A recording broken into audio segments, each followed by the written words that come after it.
Hello friends, welcome back to my channel. आज हम विष की अवधारणा के बारे में पढ़ेंगे। विष की अवधारणा के अंतर्गत हम लोग विष कन्या के बारे में पढ़ेंगे, विष दाता के लक्षण के बारे में पढ़ेंगे और विष के देने के माध्यम के बारे में पढ़ेंगे, शंका विष के बारे में पढ़ेंगे। इन सब चीज़ों के बारे में हम इसमें पढ़ेंगे। सबसे पहले हम विष कन्या के बारे में पढ़ेंगे। विष कन्या क्या होता है, इनका निर्माण कब किया जाता है और ये क्या होती है, मतलब इनका प्रयोग किस में होता है। जैसे कि यहाँ पे बताया गया है कि प्राचीन काल में इसी प्रकार शत्रुओं की हत्या करने के लिए विष कन्याओं का प्रयोग किया जाता था। मतलब ये कि प्राचीन काल में शत्रुओं की हत्या करने के लिए विष कन्याओं का भी प्रयोग किया जाता था, कि जो कि जैसे कि हम जानते हैं कि आचार्य चरक ने अखंड भारत के निर्माण का स्वप्न देखा था, तो उन्होंने चंद्रगुप्त को चुना था जिसके द्वारा वो इस अखंड भारत का निर्माण कर सके। जब आचार्य चरक चंद्रगुप्त को शिक्षा दीक्षा देना प्रारंभ किए थे, उसी समय उन्होंने विष कन्याओं की टोली का निर्माण करना भी प्रारंभ कर दिया था। विष कन्याओं का निर्माण वो इसलिए करते थे ताकि जब अखंड भारत के निर्माण में चंद्रगुप्त युद्ध करे तो भिन्न भिन्न राजाओं से विष कन्या उनकी रक्षा करें, और जब वो राजा बने तो भी वो विष कन्याएं उनकी शत्रुओं से रक्षा करें। विष कन्याओं का विष कन्या जो होती है ना, इस काम के लिए रूपवती कन्याओं को चुनकर जन्म से ही उन्हें विष का पान कराया जाता था। मतलब विष कन्याओं के बारे में बताया कि विष कन्याएं जो होती थी वो रूपवती कन्याओं को चुना जाता। मतलब बचपन से ही जब रूपवती कन्याएं छोटी छोटी होती थी, उनको चुन करके जन्म से ही थोड़ा थोड़ा करके विष का पान कराया जाता था। मतलब कि दिया है कि अल्प मात्रा में प्रारंभ कर धीरे धीरे उसकी मात्रा बढ़ाई जाती थी। इस प्रकार पली कन्याएं बड़ी होकर इतनी जहरीली हो जाती थी कि उनकी श्वास, आलिंगन, चुंबन आदि भी घातक सिद्ध होते थे। अर्थात ये कि जो रूपवती कन्याएं थी, जब जन्म से ही, मतलब जब वो बहुत छोटी होती थी तभी से उन्हें थोड़ी थोड़ी मात्रा में विष पिलाया जाता था, और जैसे जैसे उनकी उम्र बढ़ती जाती थी विष की जो मात्रा थी वो धीरे धीरे बढ़ाई जाती थी, जिससे जब वो कन्याएं बड़ी हो जाती थी तो वो इतनी जहरीली हो जाती थी कि उनके श्वास से ही, आलिंगन और चुंबन, किसी भी चीज़ से उस मतलब इन सब चीज़ों से भी जो होता है ना, इंसान की मृत्यु हो जाती थी। इसलिए जो होता है ना विष कन्या, इसलिए पहले के राजाओं के पास विष कन्याएं हुआ करती थी जो उनकी शत्रुओं से रक्षा करती थी। अब हम विष कन्या के बारे में हम पढ़ चुके हैं कि जो विष कन्याएं होती हैं वो राजा अपनी सुरक्षा के लिए विष कन्याएं रखते हैं।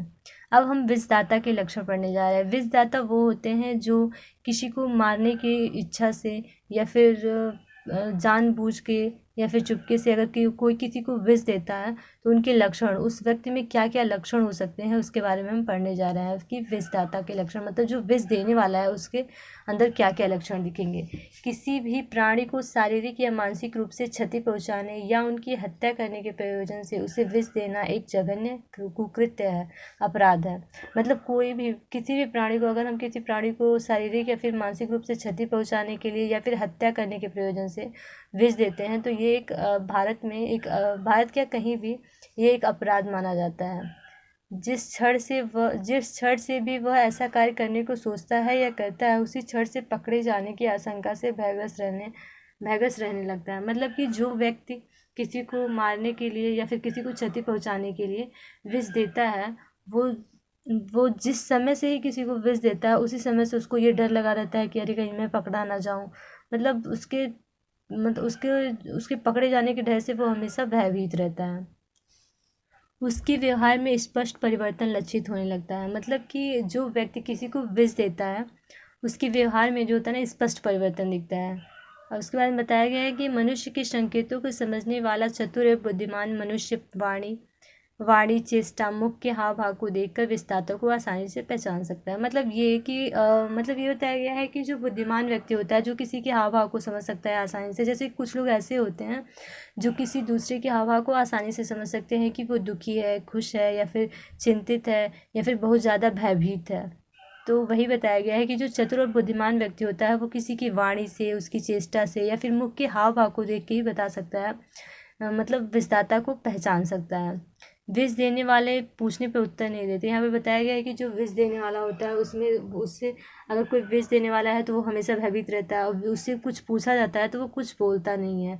बोलने पे घबराता है, मतलब बोलने पे वो बहुत ज़्यादा घबराता रहता है, मूर्खों की भांति बोलता है। अगर उससे कोई भी बात की जाए तो वो अजीबोगरीबो तरह की जवाब देता है। मतलब ऐसा लगता है कि वो मूर्ख है, इस तरह से वो बातें करता है। अकारण हंसता है, मतलब विषदाता की ये लक्षण बताया गया है कि जो व्यक्ति अगर किसी को मारने के उद्देश्य से किसी को विष देता है तो उसके अंदर क्या क्या लक्षण दिखते हैं। अकारण ही वो हंसेगा कि कहीं लोग मुझ पे ना शक करे, इसलिए वो हंसता रहता है। रह रह के कांपने लगता है, मुंह सूखता है, मतलब वो रह रह के कांपने लगता है, उसका मुंह सूखता रहता है, मतलब डर इतना भयभीत रहता है कि उसका मुख सूख जाता है, मुख सूखा रहता है हमेशा। जाते समय पीछे मुड़ मुड़ कर देखता जाता है, पैर लड़खड़ाते हैं, मतलब जब वो वहाँ से जाएगा कि अगर जहाँ पे भीड़ इकट्ठा हुई है कोई पूछ रहा है कि हाँ, या फिर कोई शंका है किसी को कि हाँ किसने दिया होगा, वहाँ से वो जब जाता है वापस तो मुड़ मुड़ के देखता है कि कई लोग मुझ पे तो शक नहीं कर रहे हैं। उसके जाते वक्त जो होता है ना, पैर लड़खड़ाते रहते हैं, होश हवास खो देता है, मतलब वो इंसान डरा तो रहता है, ये भले ही वो किसी को क्षति पहुंचाने के लिए उसने विष दिया है, लेकिन उसमें ये जो लक्षण होते हैं ना वो आसानी से जो बुद्धिमान व्यक्ति होता है पहचान लगता है, और उसमें ये लक्षण देखते ही दिखते हैं। ये जो है विषदाता के लक्षण है। विषदाता के लक्षणों को हम देख करके विषदातों को आसानी से पहचान सकते हैं। विष के अवचारण के माध्यम या साधन। विष के अवचारण का मतलब विष जो दिया जाता है उसके क्या माध्यम हो सकते हैं या फिर क्या साधन होता है। मतलब अगर हम किसी को मारने या फिर क्षति पहुंचाने के उद्देश्य से अगर विष देते हैं तो उसके क्या क्या माध्यम हो सकते हैं, ये बताया गया है कि उसी को हम बोलते हैं विष की अवचारणा के माध्यम या फिर साधन। प्रायः दुर्भाग्यवश जब किसी पर विष का प्रयोग किया जाता है तो उसे ऐसी चीज़ों में मिला के दिया जाता है जिससे ग्रहण करने वाले आसानी से उसका पता ना चलने पाए। मतलब ये बताया गया कि अगर दुर्भाग्यवश किसी को विष दिया जा रहा है, ठीक है, तो मतलब विष जो होता है ना ऐसी चीज़ों में मिला के दिया जाता है कि जो ग्रहण करने वाला है, मतलब जिसको देता है, जो दाता होता है जिसको देता है उसे पता ना चले। सामान्यतः जिन चीज़ों में मिलाकर या जिनके माध्यम से विष दिया जाता है उन पर प्रकाश डालते हैं। जैसे कि अब बताया जा रहा है कि हाँ हाँ किन किन चीज़ों में कोई विष मिला करके दे सकता है किसी को, जैसे कि उन पर प्रकाश डालते हुए आचार्य सुश्रुत ने बताया है कि व्यक्ति किन किन चीज़ों में जो होता है ना विष मिला करके दे सकता है। जैसे भोज्य वस्तुएं, जैसे कि खाने पीने की जो भी वस्तुएं होती है उसमें मनुष्य विष मिला करके दे सकता है और किसी को पता भी नहीं चलेगा। दूसरा है पेय, मतलब पीने की चीज़ें, जैसे कि पानी है, कोल्ड ड्रिंक है, या फिर जो भी चीज़ें पीने वाली होती हैं लिक्विड फॉर्म में, उसमें भी विष मिला के कोई इंसान किसी को दे सकता है आसानी से और उसे पता भी नहीं चलेगा। तीसरा है दातुन, मतलब दातुन वगैरह जो भी हम लोग करते हैं, आजकल तो लोग ब्रश करते हैं, ब्रशेस में भी मतलब जहर मिला के, मतलब जहर लगा के इंसान रख सकता है और कोई शक भी नहीं करेगा, इंसान जल्दी जल्दी आता है फिर करेगा, उसे पता भी नहीं चलेगा। इस तरह से दातुन भी एक माध्यम है विष देने का। चौथा है उपटन, उपटन तेल वगैरह में भी यूज़ कर डाल के दिया जा सकता है, ऐसा आचार्य सुश्रुत ने बताया है। कंघी, चंदन, नश, धूम, इन सब चीज़ों, ये जो होता है ना विष देने के माध्यम है ये सारे। ऐसा आचार्य सुश्रुत ने ये माध्यम बताया है कि इंसान अगर किसी को विष देता है तो इन माध्यम से देता है जिससे उसे पता ना चले।